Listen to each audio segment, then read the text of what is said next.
ADHD 학생에게 108배와 명상이 도움이 될까요?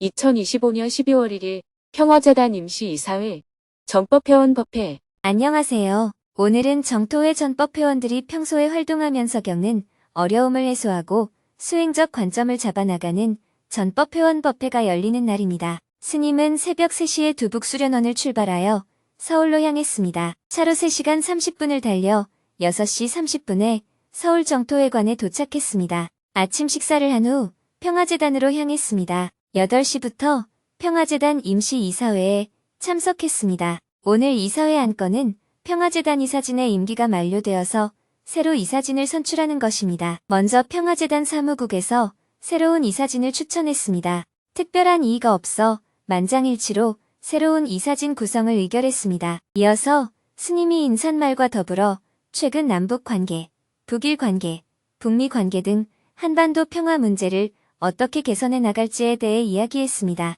지금은 통일보다는 평화에 집중해야 할 때. 평화재단은 그동안 한반도의 평화를 지키고 통일을 이루자는 관점에서 활동해 왔습니다.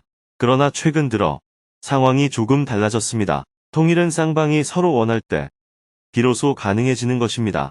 그런데 이제까지 늘 통일을 주장해왔던 북한이 오히려 통일을 하지 않겠다고 나서는 상황이 되었으니 당분간은 통일 문제는 지켜보아야 할 것 같습니다. 지금은 통일보다는 한반도의 평화를 지켜내는데 더욱 집중해야 할 시기라고 생각합니다. 최근 북한이 두 개의 국가론을 주장하면서 많은 논란이 일고 있습니다.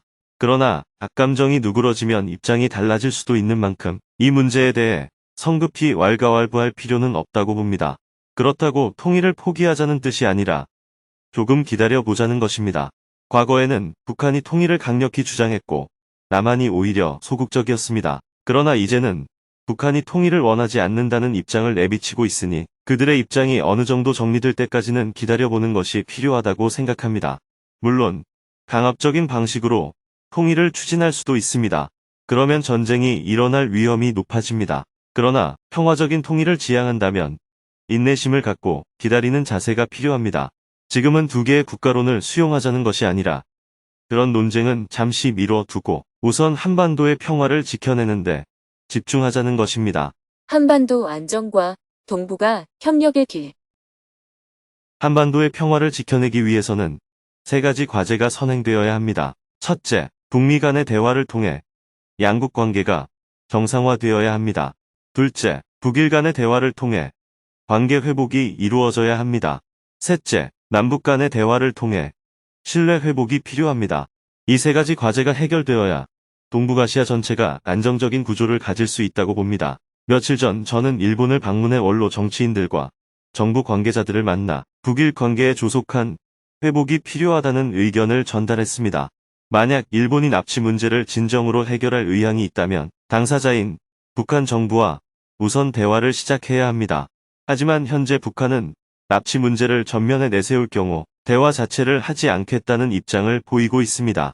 그러므로 북일 관계 정상화라는 큰 틀 속에서 우선 대화의 물꼬를 트고 그 안에서 물밑 협상을 통해 서로의 요구를 조율해 나가는 접근이 필요합니다. 북한은 체제 유지를 위한 안보를 국가의 최우선 과제로 삼고 있기 때문에 우리가 중요하게 여기는 가치와는 차이가 있습니다.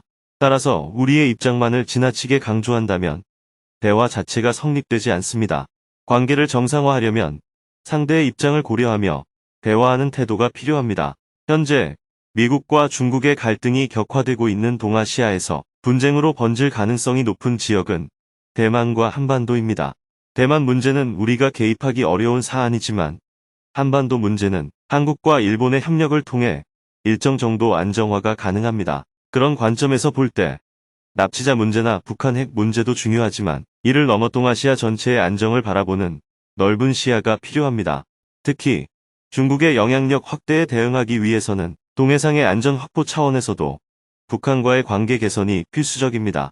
그래서 이렇게 큰 틀에서 바라볼 필요가 있다는 점을 일본의 원로 정치인들과 정부 관계자들에게 전달하고 왔습니다.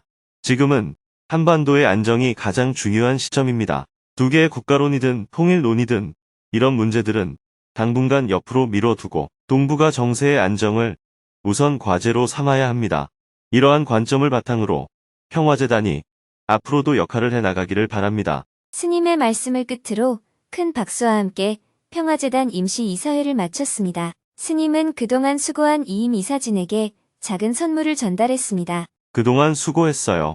고맙습니다. 새로 선임된 이사진과 물러나는 이사진이 함께 모여 기념사진을 남겼습니다. 스님은 바쁜 시간을 내어준 이사진에게 감사의 마음을 전한 후 전법회원 법회를 하기 위해 정토회관 방송실로 향했습니다. 오전 10시가 되자 삼귀이와 반야심경을 봉독하며 전법회원 법회를 시작했습니다. 전법회원 모두가 화상회의 방에 입장한 가운데 삼배의 예로 법문을 청했습니다. 스님은 2주 후에 천일결사가 마무리됨을 알리면서 다음 천일이 시작되기까지 앞으로 3개월 동안 어떤 마음가짐을 가져야 하는지 이야기해 주었습니다. 어느덧 올해의 마지막 달인 12월이 되었습니다. 제2차 만일결사, 제1차 천일결사도 이제 2주일 정도 남겨놓고 있습니다. 12월 14일에는 천일결사 회양식이 열립니다. 회양식 이후에는 잠시 지난 천일결사를 평가하는 기간을 갖게 됩니다. 그리고 12월 23일부터 내년 1월 1일까지는 가정주간을 갖고 휴식을 한 뒤 내년 1월 2일에 시무식을 하고 업무를 재개합니다. 천일결사 회양 기간은 총 석 달입니다. 이 기간에 새로운 임원을 선출하고 앞으로 3년간의 정토의 운영 방향을 결정하게 됩니다. 그리고 3월 15일이 되면 제2차 천일결사에 입재하게 됩니다. 이 3개월은 단순히 쉬는 기간이 아니라 지난 3년을 정리하고 앞으로의 3년을 준비하는 아주 중요한 시기입니다. 이 시기를 우리가 어떻게 보내느냐에 따라 지난 천일이 잘 정리되고 앞으로의 천일이 잘 준비될 수 있습니다. 회향의 시간, 새로운 천일을 준비하며 정토회는 인간의 마음이 일반적으로 어떻게 작용하는가에 기초하여 활동 기간을 정하고 있습니다. 처음 수행하겠다고 마음을 내는 것을 발심이라고 합니다. 나는 오늘부터 수행 정진하겠다 하고 발심해도 막상 자기 모습을 아는 데는 시간이 걸립니다. 어떤 사람은 하루 만에도 자기를 알고 어떤 사람은 열흘 만에 알 수도 있습니다. 그러나 일반적으로 보면 적어도 100일은 되어야 내가 이런 사람이구나 하고 자신을 알 수 있습니다. 그래서 정토회에서는 100일 기도라고 하여 기도 단위를 100일로 잡습니다. 자신을 아는 데는 100일이 걸리지만 그렇게 알게 된 자신을 변화시키는 데는 그보다 오랜 시간이 걸립니다. 나를 좀 고쳐봐야겠다고 마음먹고 단박에 고치는 사람도 물론 있습니다. 그러나 대부분은 한 3년 정도 꾸준히 정진해야 자기 변화를 가져오게 됩니다. 그래서 정토회에서는 천일결사라고 하여 수행 정진을 천일 단위로 합니다. 우리가 통상적으로 천일결사라는 용어를 쓰는 까닭이 바로 여기에 있습니다. 정토회는 수행 공동체이고 자기 변화를 일으키는 것을 그 목적으로 삼고 있기 때문에 천일결사가 가장 중요하다고 할 수 있습니다. 나아가 정토회는 자기 변화뿐만 아니라 우리가 살고 있는 사회 변화도 추구합니다. 사회를 변화시키려면 만일은 꾸준히 노력해야 한다는 뜻에서 만일결사도 함께 진행하고 있습니다. 즉, 정토회의 수행 프로그램은 천일결사가 가장 중심이 되고 그 아래에 100일 기도가 있고 그 위에 만일결사가 있다고 볼 수 있습니다. 일반 대중에게는 천일결사에 참여하여 천일 동안 정진하는 것이 중심 과제입니다. 여기에 기초해서 정토회는 회기를 3년, 즉 천일을 단위로 해서 임기를 시작하고 마치고 사업을 시작하고 종결하여 평가하게 됩니다.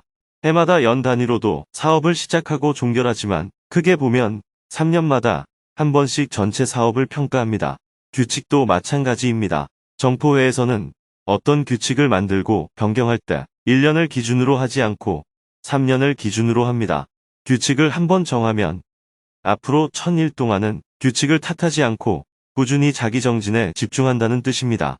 도중에 어떤 어려움이 있더라도 1000일은 꾸준히 해보고 평가하자는 것입니다. 그렇게 해서 임원의 임기도 3년으로 설정되어 있습니다.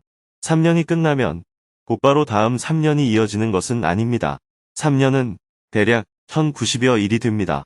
이 중에서 1000일은 정진과 활동을 하고 나머지 90일은 지난 활동을 돌아보고 다음을 준비하는 기간으로 마련되어 있습니다. 이 기간을 우리가 회양 기간이라고 부르는 것입니다. 이번 3년 동안에도 여러분의 많은 문제 제기가 있었습니다. 그러나 회기 중에는 일단 정한 규칙을 3년 동안 그대로 해왔습니다. 이제 회양하면 그동안 제기되었던 많은 문제를 검토하고 고려해서 바꿀 것은 바꾸어야 합니다. 그렇게 준비해서 다음 3년을 새롭게 출발하는 것입니다. 회양 기간에는 규칙을 바꾸기가 수월합니다. 회기 중에는 회의에서 3분의 2 이상이 동의해야 규칙을 바꿀 수 있었다면, 회양 기간에는 회원의 다수가 원한다면 결사행자 회의에서 변경할 수 있게 됩니다. 그러므로 여러분이 이 기간을 잘 활용하여 다음 3년을 위한 많은 제안을 아낌없이 해주시기 바랍니다. 이어서 회양 기간 동안 대행 체제와 대행자 추천 회의에 임하는 자세, 보직 순환의 취지와 의미, 정토회 활동가들의 과로를 줄이기 위한 의견 청취 등 전법 회원들이 숙지해야 하는 여러 가지 사항을 일목요연하게 설명해 주었습니다. 설명을 마치고 궁금한 내용이나 활동하면서 겪는 어려움에 대해 자유롭게 질문을 받았습니다. 누구든지 손들기 버튼을 누르고 스님에게 질문했습니다. 그중 한 명은 성인 ADHD를 앓고 있는 학생에게 108배와 명상이 도움이 될 수 있을지 고민을 털어놓았습니다. ADHD 학생에게 108배와 명상이 도움이 될까요? 저는 정토 불교대학 진행을 맡고 있습니다. 학생 중 한 분이 성인 ADHD로 약을 복용 중인데 수업 시간에 가끔 화면을 벗어나거나 산만한 모습을 보일 때가 있습니다. 저는 개인적으로 명상이 집중력 향상과 알아차림에 큰 도움이 되었기 때문에 ADHD를 갖고 있는 학생에게도 108배와 명상을 권유하는 것이 도움이 될지 궁금합니다. 정신적인 불안정이나 질환이 있는 경우에는 명상이 크게 도움이 되지 않습니다. 그런 경우에는 앉아있으면 계속 심리가 불안정해지기 때문에 앉아있는 것도 매우 힘들어요. 어느 정도 급한 치료가 되고 나서 재활치료처럼 명상을 하는 것은 도움이 됩니다. 하지만 지금처럼 병이 진행 중인 상태에서는 절이나 걷기 같은 하체 운동을 보강하여 기를 아래로 내려보내서 불안을 완화한 뒤에 명상을 시작하는 것이 좋습니다. 앉아있으면 오히려 생각이 더 많이 떠올라서 불안이 증폭되는 경우도 있습니다. 어떤 사람에게는 도움이 되지만 어떤 사람에게는 부작용이 일어나는 것입니다. 그러므로 그 학생의 성향을 살펴보면서 명상이 도움이 된다면 해도 되지만 효과가 없는데 명상을 계속 권유하는 것은 맞지 않습니다. 의학에서도 일부에게 효과가 있는 것을 모두에게 권유하지 않습니다. 이 약도 먹어보고 저 약도 먹어보면서 환자에게 맞는 약을 찾아 처방을 내리는 것입니다. 많이 걷는 것과 108배 같은 활동은 육체 건강을 좋게 하면서 정신 건강에도 많은 도움이 됩니다. 그 학생이 약간 이상한 행동을 하더라도 다른 도반들이 너무 신경 쓰지 않도록 이끌어주는 것이 좋습니다. 어려움이 있는 사람이 이렇게 참가해준 것만으로도 굉장히 고마운 일이잖아요. 불편해하지 말고 함께 공부해 나가자고 다른 학생들을 격려하는 것이 좋겠습니다.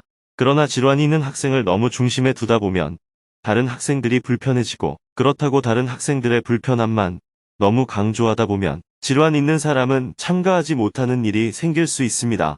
증세가 너무 심해서 다른 학생들에게 크게 방해가 되면 수업에서 제외해야 하지만 약간 불편한 정도는 다른 학생들에게 양해를 구해서 함께 참여하도록 하는 쪽이 좋습니다. 정상적인 사람들과 함께 공부할수록 환자에게 도움이 되기 때문입니다. 다만 다른 사람들이 이를 견디지 못하는 것이 문제입니다. 하지만 우리는 수행자이므로 그런 부분을 이해하는 노력을 할 수 있도록 이끌어 나가면 괜찮지 않을까 싶습니다. 증세가 심해서 전체 수업에 방해가 된다고 판단되면 다른 학생들의 수업권도 생각해야 하므로 특별히 그런 분은 따로 두세 명만 모아서 특별 수업을 하는 방법도 있을 것 같습니다. 고맙습니다. 잘 알았습니다. 계속해서 질문이 이어졌습니다. 모든 질문에 답변을 하고 나니 12시가 다 되었습니다. 사홍서원으로 전법회원 법회를 마친 후 스님은 병원 정기 검진을 받기 위해 병원으로 향했습니다. 심장에 동맥혈관 하나가 막혀서 약을 먹고 있는데 오늘은 내과에서 경동맥 초음파 검사를 하고 돌아왔습니다. 해가 저물고 저녁 7시 30분부터는 저녁반 전법회원들이 모두 참석한 가운데 법회를 시작했습니다. 전법회원들은 삼귀이와 반야심경을 봉독한 후 3배의 예로 법문을 청했습니다. 스님은 오전 법회처럼 천일결사 회양식 이후 다음 천일결사 입제식 때까지의 정토회 공식 일정과 이 기간 동안 어떤 마음가짐으로 활동에 임해야 하는지 1시간 동안 자세히 설명했습니다. 법회의 끝 무렵에는 특히 정토회 활동가들의 과로 문제를 해결하기 위해 천일준비위원회에서 마련한 방안을 소개하며 전법 회원들도 많은 의견을 제안해달라고 요청했습니다. 천일준비위원회에서는 지금 개선해야 할 여러 문제들을 논의하고 있습니다. 그중 제일 큰 문제는 전법 회원들의 업무량이 너무 많아서 직장생활, 가정생활과 병행하기 힘들 정도라는 점입니다. 집에서는 가정생활을 소홀히 한다는 말을 듣고 회사에서는 직장생활에 소홀하다는 평가를 받을 정도라고 합니다. 업무를 조금 줄일 방법을 논의했지만 그렇다고 전법 회원이 불교대학 진행을 안 할 수도 없고 임원을 안 맡을 수도 없는 상황입니다. 업무량이 가장 많은 부분을 알아보니 바로 회의가 너무 많다는 거예요. 회의 구조 조정, 권리와 효율 사이에서 회의를 줄이자는 이야기는 여러 번 나왔지만 좀처럼 고쳐지지 않았습니다. 그래서 이번에는 회의 구조 조정을 하기로 했습니다. 회사에서 사람을 구조 조정으로 줄이듯이 우리는 현재 하고 있는 회의의 50%를 줄이자는 계획이에요. 어디서 줄이든 회의의 절반을 무조건 줄인다는 원칙을 정해놓고 그 목표를 달성하기 위한 준비를 지금 천일준비위원회에서 하고 있습니다. 문제는 어떤 회의를 줄여야 하는가입니다. 회의가 많은 것은 사실이지만 구체적으로 줄이려고 보니 사실 다 필요한 거예요. 본래 필요해서 생긴 회의니까요.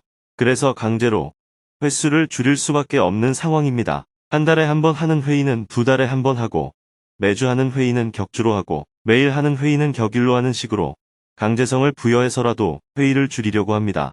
그러니 여러분이 적극적으로 참여하여 이것은 정말 필요 없는 회의입니다. 이런 회의는 진짜 없애야 합니다 하고 과감하게 제안해 주십시오.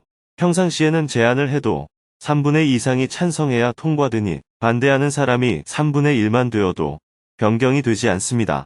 그러나 천일결사 회양 기간에는 과감하게 규칙을 바꿀 수 있습니다. 결사행자 회의에서 통과시키면 바로 바꿀 수가 있기 때문입니다. 그러니 여러분도 이번 기회에 많은 제안을 해주십시오. 지금 제일 큰 과제는 회의를 어떻게 구조 조정할 것인가입니다.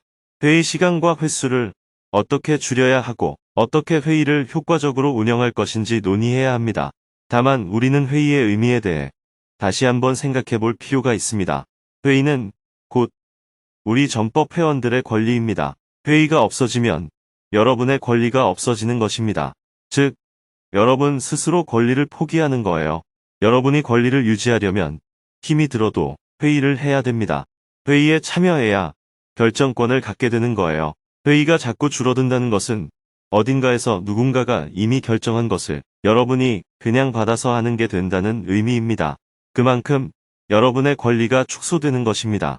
이 점을 감안해서 설문조사가 시행되면 여러분의 의견을 잘 알려주셔야 합니다. 이어서 누구든지 손들기 버튼을 누르고 스님에게 질문을 했습니다. 질문이 이어지는 가운데 마지막 질문자는 인공지능과 디지털 기술이 환경에 미치는 영향에 대한 고민을 스님에게 털어놓았습니다. 인공지능이 소비하는 엄청난 에너지, 어떻게 봐야 할까요?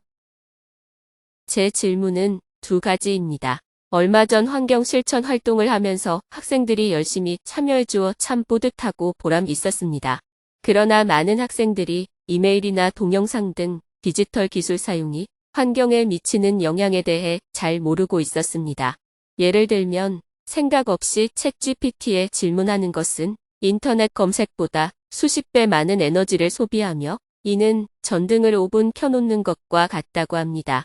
또한 영국 사람들이 이메일을 한 통씩만 덜 보내면 영국과 유럽을 8만 번 이상 비행하는 만큼의 탄소를 절감할 수 있다고 합니다.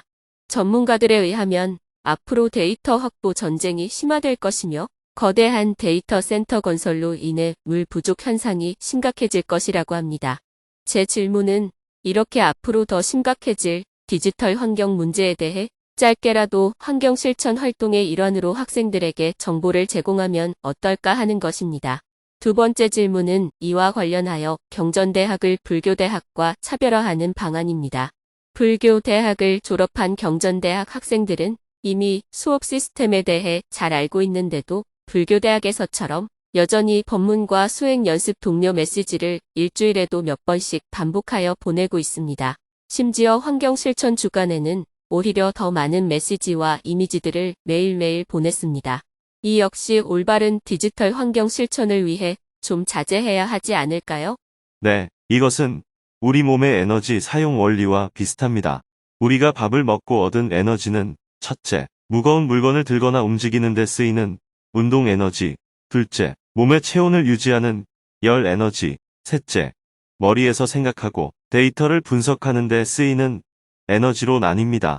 이 중에서 머리에서 쓰는 에너지의 비중이 몸 전체의 부피나 무게에 비해 가장 높습니다. 그래서 심장에서 머리로 올라가는 피의 양이 전체의 3분의 1 가까이 된다고 합니다. 디지털 에너지 사용도 이런 원리와 비슷한 것 같아요. 전기를 단순히 움직이는 동력으로 쓸 때는 사실 에너지가 적게 듭니다. 그런데 물을 데우거나 전기다리미, 온풍기 같은 열에너지로 쓸 때는 에너지가 굉장히 많이 듭니다. 전기차의 경우 보통은 300km에서 500km까지 갈 수가 있는데 히터를 틀면 주행거리가 확 줄어듭니다. 그만큼 열 에너지가 많이 드는 것이라고 할 수 있습니다. 그런데 이보다 에너지가 더 많이 소모되는 것이 바로 데이터 분석입니다. 현재 한국에서도 데이터 센터를 지으려 할 때 이를 위해 원자력 발전소나 화력 발전소를 새로 지어야 하는 문제가 발생하고 있습니다. 예를 들어 용인에 데이터 센터를 짓고 싶은데 그곳에 발전소도 지어야 한다고 하면 주민들이 반대할 것입니다. 아니면 다른 곳에 발전소를 지어서 전기를 끌어와야 하는데 그러면 송전탑 때문에 사람들이 반대합니다. 이처럼 데이터 센터를 짓고 싶어도 전기 문제 때문에 지을 수 없는 문제가 실제로 발생하고 있습니다. 우리가 다른 것을 아끼는 것도 좋지만 무분별하게 데이터를 사용하는 것 또한 실제로 엄청난 에너지를 소모한다는 점을 감안해야 합니다.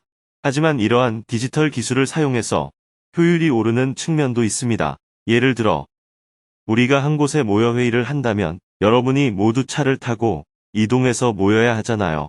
이렇게 화상회의를 하는 것과 비교해보면 화상회의가 그래도 에너지가 더 적게 든다고 할 수 있습니다. 그러므로 무조건 화상회의가 에너지를 얼마나 많이 쓰는지 아느냐고 할 수만은 없습니다. 이 점을 함께 고려해야 할 것입니다. 다만 데이터 사용에 엄청난 양의 에너지가 든다는 것을 각성하도록 에너지 교육에 이 내용을 넣었으면 좋겠습니다. 히터를 켜는 것도 아니고 자동차를 타고 움직이는 것도 아니니 에너지를 쓰지 않는 줄 알지만 사실 이것도 엄청난 에너지를 쓰고 있는 것입니다.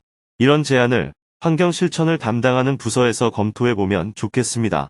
두 번째 질문은 환경 운동을 한다면서 메시지를 중복으로 보내거나 스팸처럼 남발하는 것은 옳지 않다는 문제 제기로 보이는데요. 이 문제에 대해서 불교대학 운영팀에서 면밀히 검토해 주시기 바랍니다. 감사합니다.